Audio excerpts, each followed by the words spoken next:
আমাদের ডিভোর্স হয়েছে আজকে দুপুরে, আর সন্ধ্যায় আমি শুনলাম যে আমার হাজবেন্ডের প্রেমের বিয়ে হচ্ছে তার এক্সের সাথে। তার বাড়ির পাশেই ছিল তার এক্সের বাড়ি। কিছুদিন পর জানতে পারলাম যে আমাকে ডিভোর্স দেওয়ার 2 দিন আগেই ওদের দুইজনকে বিয়ে দিয়েছে ওর বোন। এই কথাটা শোনার পর আমার গা হাত পা একদম কাঁপছিল, আমি একদমই স্তব্ধ হয়ে গেলাম। এমনি তো শরীরটা আমার অনেক খারাপ ছিল। আমার শরীরের এমন অবস্থা দেখে উপায় না পেয়ে আমার ফ্যামিলি ডাক্তার আনলো, স্যালাইন দিল। রাত 1টার দিকে হাতে স্যালাইন নিয়ে ফেসবুকে ঢুকলাম, দেখলাম যে আমার ব্লাউজ আমার বেনারসি পরে বউ সেজেছে তার এক্স। আমার এক্স হাজবেন্ডের মন আজকে অনেক খুশি, কারণ বউটাও যেমন সুন্দরী তার উপর আজকে তাদের বিয়ে। একটার পর একটা নতুন নতুন ছবি আপলোড দিয়ে যাচ্ছে তার ফেসবুক আইডি। এমনিতেই হাতে স্যালাইন দেওয়া ছিল, তার উপর এরকম দৃশ্য দেখে আমার দুনিয়া একদমই অন্ধকার হয়ে যাচ্ছিল। এরপর 2 দিন 2 রাত আমি একদমই ঘুমাতে পারিনি, আর বাচ্চাটাকেও সামলাতে পারছিলাম না। 3 দিন পর আমার ফুফুরা এসে আমার কোল থেকে আমার বাবুকে নিয়ে গেল, কারণ এই অবস্থায় আমি বাবুর একদমই টেক কেয়ার করতে পারছিলাম না। আমি আমার গ্রামের বাড়িতেই ছিলাম। দুপুরে আমার হাজবেন্ড ওর নতুন বউকে নিয়ে ওর মামার বাড়িতে বেড়াতে এসেছে। আমার বাড়ির সামনে দিয়ে আমার বিয়ের শাড়ি পরে গিয়েছে। ওর মামার বাড়ি আমার বাড়ির পাশে। ওরা প্রায় 3-4 দিনে ছিল, কিন্তু আমার ফ্যামিলি কোনোভাবেই আমাকে জানতে দেয়নি ওরা যে এই গ্রামে এসেছে। কতদিন যে ঠিক মতো খাইনি, ঘুমাইনি, গোসল করিনি এটা আমি বলতে পারবো না। খালি মনে হয় যে আমার গোছানো সংসারটা এখন অন্য কারো হাতে। এসব ভেবে প্রতিটা রাত কান্না করতে করতে আমি অসুস্থ হয়ে পড়তাম। আমার সেই মানুষটার পাশে এখন অন্য কেউ ঘুমায়, অন্য কেউ ওর গায়ের গন্ধ নেয়। আমার শরীর আরো দিন দিন অসুস্থ হয়ে পড়লো এসব ভাবতে ভাবতে। আমাকে এখন দেখলে মনে হয় 50-60 বছর বয়সী একটা মহিলা। জানেন, যতই রাত বাড়তো ততই আমার ফুফিয়ে ফুফিয়ে কান্না আসতো। এই যেন কাউকে আমার স্বামী বউ বলে ডাকতেছে, এই যেন আমার স্বামীকে কেউ স্বামী বলে ডাকতেছে। এগুলা যে কি পরিমাণ কষ্টের সেগুলো আমি কিভাবে বোঝাবো। চেহারার কি যে বাজে অবস্থা হয়েছে আমার, নিজেকেও এখন আয়নাতে দেখতে মন চায় না। অনেক ভয় লাগে, দিন দিন অনেক চিকন হয়ে গেছি, চেহারা রুক্ষ খুস্কো হয়ে গেছে আমার। শেষ কবে যে ভালো মতো ঘুমিয়েছি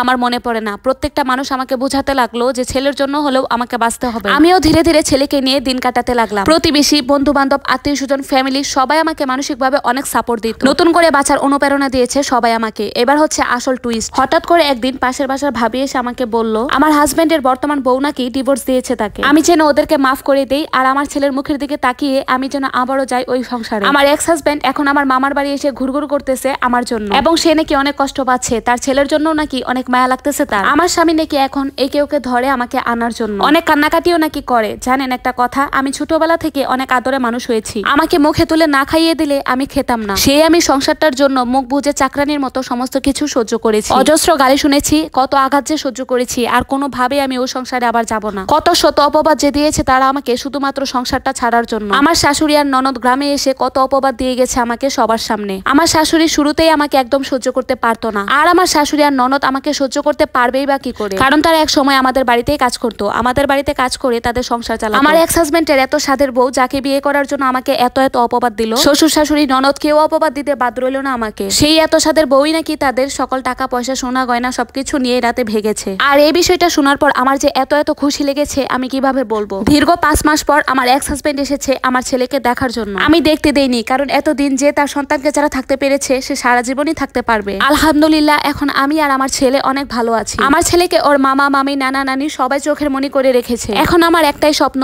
আমার ছেলেটাকে আমি মানুষের মতো মানুষ করব। ওর জন্য সবাই দোয়া করবেন যেন আমার বাচ্চাটাও ওর বাপদাদার বৈশিষ্ট্য একটুও না পায়। এই স্টোরিটা একটা আপুর জীবন থেকে নেওয়া। এই স্টোরির সাথে আমার ব্যক্তিগত জীবনের কোনো মিল নেই। আসলে যে সমস্ত পুরুষরা 2 বিয়ে করতে চান তাদের উদ্দেশ্যে বলছি, প্রথম স্ত্রীর মতো দ্বিতীয় স্ত্রী কখনোই হতে পারে না। প্রথম স্ত্রীরা নিজের সমস্ত সুখ বিসর্জন দিয়ে নিজের সংসারটাকে আগলে রাখতে চায়, আর দ্বিতীয় স্ত্রীরা সংসারে আসে শুধুমাত্র ভোগবিলাসিতা করার জন্য। যাই হোক, আজকের এই ব্লগটা এই পর্যন্তই। দেখা হবে সুন্দর আরেকটি গল্প নিয়ে। সে পর্যন্ত সবাই ভালো থাকুন। থ্যাংক